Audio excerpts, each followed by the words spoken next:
자, 요번에 22번부터 27번은요, 이게 현대소설과 희곡이 결합되어 나올 수 있다라는 걸 암시해주고 있는 거죠. 자, 우리 6월에는 결합형이 없었단 말이죠. 6월에는 고전시가와 수필이 결합됐고, 요번엔 고전시가는 수필이 아닌 그냥 고전시가 2개 작품이 나왔고, 대신 현대소설과 희곡, 제가 6월 달에도 설명을 했거든요. 이 문학은 무엇이든지 결합될 수 있다. 현대소설과 희곡이 결합될 수 있기 때문에 희곡과 고전소설이 결합될 수도 있고, 현대소설과 고전소설이 결합되고 희곡이 나올 수도 있고, 뭐든 결합될 수 있는 겁니다. 자, 근데 이건 굉장히 쉬운 거죠. 쉽게 결합한 건 둘 다 제목이 같아요, 작품이. 그래서 갯마을이에요. 그러면 가와 나 둘이 똑같이 갯마을로 내용은 같다는 거죠. 그럼 이제 표현하는 두 가지가 나오면 뭡니까? 이거는 두 개가 나온다는 건 동일한 내용, 동일한 주제를 다루고 있고 동일한 작품이니까. 그럼 나로 오면서 가의 내용이 어떻게 조금 달라졌는지 이것만 찾아내면 되거든요. 그러면 역시 소설이기 때문에 희곡도 소설로 접근하면 되기 때문에 줄거리 있으면 줄거리 보고, 줄거리 그 다음에 줄거리 지금 없어요, 둘 다. 그러면 보기를 보고 선택지를 보고, 이럴 경우는 더더욱 뭘 보냐면요, 감상으로 적절하지 않은 것이 있다면 이것까지 보면 엄청난 힌트가 되는 거죠. 그래서 이 작품의 핵심을 잡아내면 돼요. 이것도 굉장히 쉽죠. 그래서 문학은 전반적으로 너무 쉬워서 제가 크게 설명드릴 게 없어요. 제 하는 방식을 처음 느끼는 친구들은 문학은 이렇게 해야 된다는 거예요. 문학은 작품은 상징성은 뭔지 모르기 때문에 전체 줄거리 그리고 보기 선택지를 통해서, 왜? 우리는 문학이 시험이 되려면 문학이라는 건 메타포예요. 저는 국문학 전공자로서 이 문학이라는 각은 상징성을 시험 문제에 묻거든요. 근데 그 상징성은 사람마다 달라요, 해석하는 게. 그렇기 때문에 시험이 되려면은 40만 학생이 똑같이 객관적으로 접근할 수 있는 보기라든가 선택지를 통해서 우리는 객관화를 시켜야 되는 거예요.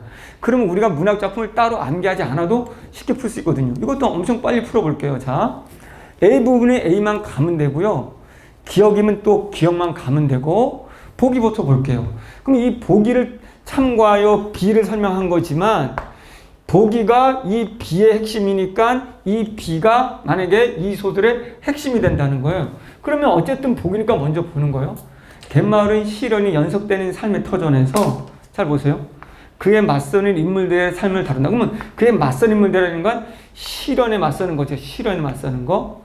갯마을 사람들의 일상을 구성하는 사물, 장소, 일 등은 인물들의 시련과 이를 극복하려는 노력을 나타내는 서사적인 장치다.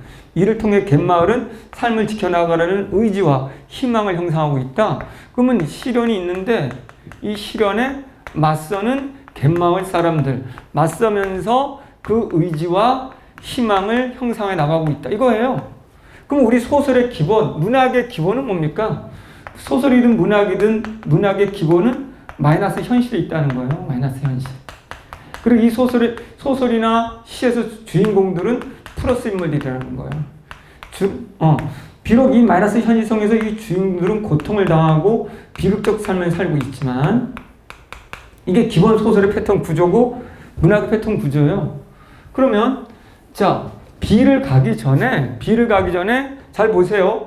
보기를 토대로 B 또는 보기를 토대로 윗글에 있는 B니까요.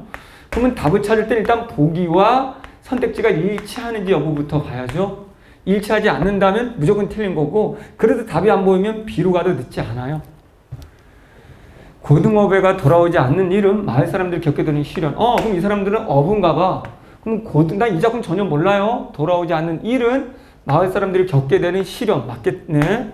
돌아오지 않으니까요, 배가. 신문은 마을 사람들이 이 상황을 더욱 심각하게 여기게 하는 매개물. 이 마을 사람들이 상황은 어떤 상황일까요? 여기서 마이너스 상황이어야 되는 거죠. 이 상황이죠. 그러면 신문에서 지금 배들이 들어오지 못한다는 걸 알리고 있나 봐요. 바다는 아낙네들에게 시련을 주지만, 자, 고등어배에 남자들이 탔을 거 아니에요. 배 들어오지 못하니까 남자들이 죽을 수도 있을 거 아니에요. 생활의 방편도 제공한다는 점에서 이중적인 의미다. 그러면 바다에서 그들이 어쨌든 남편들이 배는 들어오지 못해도 어떻게든 바다에서도 나무를 뜯든 뭐하든 바닷나무를 뜯든 뭐든 채취를 할 거 아니에요. 물옷을 입고 바다로 나가는 것은 물옷을 입고 바다 나가 생계 채취 이로 연결되는 거죠. 삶을 지켜나가려는 해순이의 의지겠죠. 먹고 살아야 되니까. 돛배는 아낙네들에게 자신들의 희망이 실현될 것이라는 확신, 이게 틀렸네요. 확신을 갖고 있으면 소설이 안 되죠. 자, 희망, 이 돛배라는 것은 안 봐도 저 보세요. 논리상 고등어 배가 돌아오기를 바라는 거죠.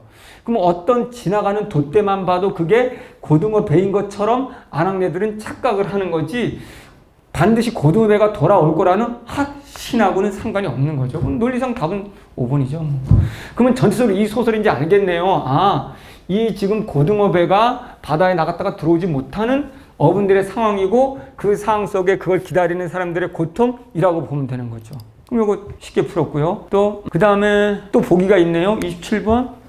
자, 거의 지문 안 가고만 제가 풀 거예요. 부분만 가고 가나에 대한 학습 활동으로 적절하지 않은. 그러면 가나 학습 활동이지만 나는 가를 영상한 거니까 같은 거예요. 변형한 시나리오다. 가의 A, 2에 들어갈 내용을 각색했다고 했을 때 보세요. 그러면 저는 14, 17년 거의 안 갑니다. 잘 보세요. 왜?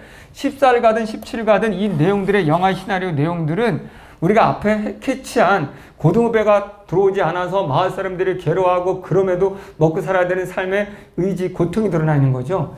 인물의 심리, 자, A를 대화 상황에서의 아무래도 심상치 않아 라는 대사로, 아무래도 심상치 않다는 건 고깃배가 들어오지 못하는 그런 위기의 상황을 말하는 거겠죠. 저는 앞에 것까지 문제 보기까지 풉니다. B를 갯마을과 바다에서 발생하는 상황으로 제시해 자연의 위력을, 비유적인 표현을 시각적으로 드러낸다고 되어 있어요. 그러면 갯마을과 바다에서 발생하는 상황이 바로 고등어배가 들어오지 못하게 되는 게 자연의 위력이라는 것 정도는, 풍랑이 일어났다는 것 정도는 알겠죠. 못 들어오는 게 자연의 위력을 보여줘야 되겠죠. 뭐 파도가 높이 친다든가 뭐 이런 것들을 시각적으로 보여주는 거니까.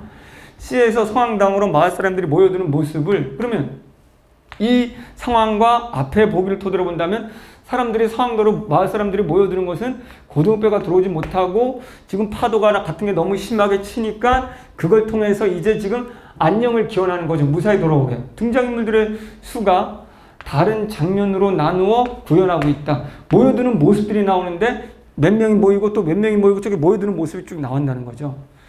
D를 닭목이 꺾이는 장면으로 변형하여, 모르겠지만 닭목이 꺾이는데 인물들 간의 믿음이 무너진, 아닌 거죠. 틀린 거죠.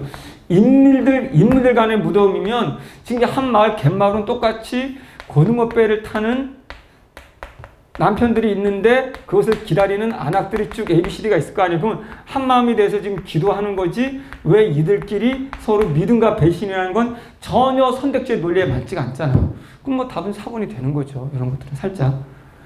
이에 나타난 폭풍우가 물러가는, 폭풍이라는 게 있잖아요. 그럼 폭풍을 통해서 이 상황이 어떤 건지 알겠죠. 물러간 상황을 효과적으로 드러내기 위해 비바람이 거센 전날 밤과 파도가 잔잔해진 아침을 연결한다. 대비가 되는 거죠. 그러면 여기 봤더니 지금 폭풍과 몰아치는 날 밤에 사람들이 선왕당에 모인 거고, 이때 닭목이 꺾이는 장면은 믿음 간에 무너진 마을이 아니고, 믿음이 무너진 게 아니고 이제 고깃배가 돌아오지 못함을 상징하게 된다라고 우리가 해야 되는 거죠. 그럼 논리상 답이 너무 쉽고 정말 ABCD 꼭 가지 않아도 되는 거잖아요. 논리상. 하나의 상을 오버랩했다는 건 연결하는 거니까 전날 밤과 이거를 연결하는 것이고, 이거는 닭목이 사건의 결과를 상징적으로, 이때 결과는 배가 돌아오지 못하는 거잖아요. 앞에 문제랑 본다면. 그럼 너무 쉽잖아요. 그럼 일일이 안 가도 답은 끝난 거고. 자, 그러면 나에서 보세요. 이것도 금방 나에서 장면 18과 24에 대한 이해를 적절하지 않은 건데 이런 거 나오더라도 좀 먼저 보거든요. 앞에 푼 두 문제를 가지고 접근하는 거예요. 잘 보세요. 자, 문학을 우리가 얼마나 빨리 푸는지 계속적으로 우리 체인호 문학에 대해서 우리 의심하는 친구들이 많잖아요. 지금 논리적으로 보여주고 있잖아요. 기준을 자꾸 움직여라. 의심하면 안 되는 게 뭐냐면 저는 논리를 가르치는 사람이고 문학도 논리적인 해석의 근거가 있을 때 답이 되는 거거든요. 그걸 보여주는 거예요. 샘플로. 나머지 계속 보여줄게요. 인물들의 행동을 보여주는 장면들을 연결하여 마을, 모르겠지만 어수선 분위기 맞겠죠. 못 들어오잖아요. 배가. 자, 똑같은 18인데 여러 장소에서 벌어지는 사건들을 각각 보여주어서 제시된 사건들이 갖는 상반된 의미, 잘 보세요. 이건 말이 안 되잖아요. 지금 이 장면에서는 18에서는 어수선하다는 건 사람들이 전부 다 고등어배가 들어오지 못하고 풍랑이 일어서 비바람이 몰아쳐서 걱정하는 모습인데 각각 상반된 의미를 갖고 있으면 안 되겠죠. 전부 다 불안한 의미를 갖고 있어야 되는데. 그러면 답은 그냥 2번 끝난 거잖아요, 사실은. 18 안 가도. 말소리가 들리지 않는 장면을 제시하여 성구의 절박한 상황이죠. 됐죠? 행위와 표정을 하나의 장면으로 제시하여 비바람에 맞는 성취를, 비바람이죠. 비바람, 절박한 모습, 선원들의 위태로운 모습, 반복적으로 급박함. 맞네요. 그러면 전부 다 24는 절박한 상황이 되는 것이고요. 18은 지금 뭔지 몰라도 대비되는 거 나올 수가 없는 거죠. 그러면 사실 제가 18은 가지만 저는 안 갑니다. 시간 팍 줄이는 거죠. 여러분도 꼭 가세요. 근데 다 읽을 시간이 없다는 거죠. 18. 문을 열고 하늘을 보는 가족들, 뛰어나와 바다를 보는 사람들, 분주하게 움직이는 안악들, 전부 다 다른 사람들이지만 지금 비바람, 하늘 몰아치는 검은 구름 몰려치고 천둥 번개 치고 하는 걱정, 이제 고등어배가 들어오지 못할 것 같은 걱정을 드러내는 거지 따를 수는 없잖아요. 그럼 시간 팍 줄이는 거죠. 일일이 다 볼 시간 없다는 거죠. 자, 지금 저는 필요한 부분만 가고 있습니다. 볼까요? 25번도 나의 인물에 대한 설명으로 적절한 거, 이것도 답이 그냥 나오는 거야. 지문 안 가도. 21번에서 해순이 달려가는 행위는 왜 달려갈까요? 지금 배가 비바람이 불고 배가 돌아오지 못할 것 같은 위험에 대한 거죠. 기상 아까 천둥번개 친다고 그랬잖아요. 악화로 인해 다급해진 속내잖아요. 그럼 됐죠? 그러면 다급해졌기 때문에 21번 그냥 답인 거죠. 그 이유가 다른 게 없죠. 이제 1번은 너무 뻔하고 22 보세요. 안 가도 돼요. 해순이는 비틀거리면서 서왕당에 오르는 것은 당목을 지키는 의무가 이게 아니죠. 지금 이걸 지킨 게 중요한 것이 아니라 서왕당에 오르는 것은 비바람에 무사히 가족들이 돌아오길 바라는 거죠. 고등어배가. 스님의 등장은 해순이의 선왕님에게 기원이죠. 이거 지키는 게 아닌 거죠. 원하는 것을 멈춰. 그럼 왜 멈춰? 등장. 둘 다겠죠. 둘 다 기원하겠죠. 해순과 스님은 서왕당에 모인 다라니까 갈등 관계가 아니잖아요. 서로 전부 다 지금 바다에 고등어배가 돌아오기를 바라는 거잖아요. 스님은 윤노인이 집을 나가는 이유 아무 상관이 없겠죠? 그러면 저는 이거는 사실 21번만 가보세요. 21번. 논리상으로 뻔한 거기 때문에. 자, 길, 돌각 담으로 된 골목길을 달리는 해순. 숨은 하늘에 치닫고 웃는 비에 젖어. 옷은 비에 젖어. 나시나 다름 먹고 다 비가 엄청 왔다는 거죠. 넘어지며 달리며 번개 청도 막 치고 있잖아요. 그렇게 서왕당으로 가고 있잖아요. 그럼 급한 마음이죠. 지금 배가 못 들어올지도 모르기 때문에. 됐죠? 부르고 있죠. 나머지는 해순이와 같이 절을 한다지 해순이가 절을 하고 있는 건 말리고 있는 건 아니죠. 그리고 남아있는 게 나도 끝났고, 자, 그들의 경험에 대한 이해로 적절한 겁니다. 그러면 기억? 그러면 이것도 사실은 그냥 답이 나오죠. 왜냐하면 지금 공통점이 비바람 몰아치는 거잖아요. 천둥번개 몰아치고 그로 인해서 배가 못 들어오는 거잖아요. 그러면 노인들은 이제 배를 타진 않지만 두 노인들도 경험한 거겠죠. 그 경험. 천둥번개, 비바람 몰아쳤을 때 배가 돌아오지 못하고 죽을 수 있다는 거.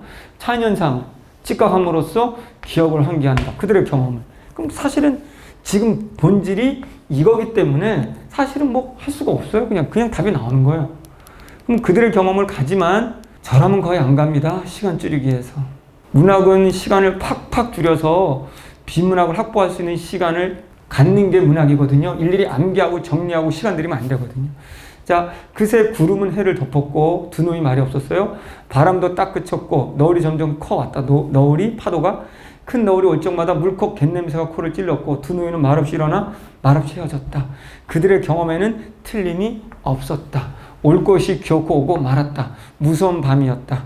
깜깜한 칠하와 비를 몰아치는 바람과 바다의 아우성과 등등 파도 등등 됐죠. 그러면 자연상이잖아.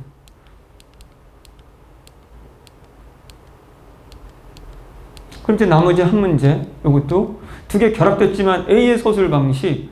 그건 A 부분만 가면 되겠네요. A가 어딨노? A. 자, 이날 밤 한 사람의 희생이 있었다. 윤논이었다.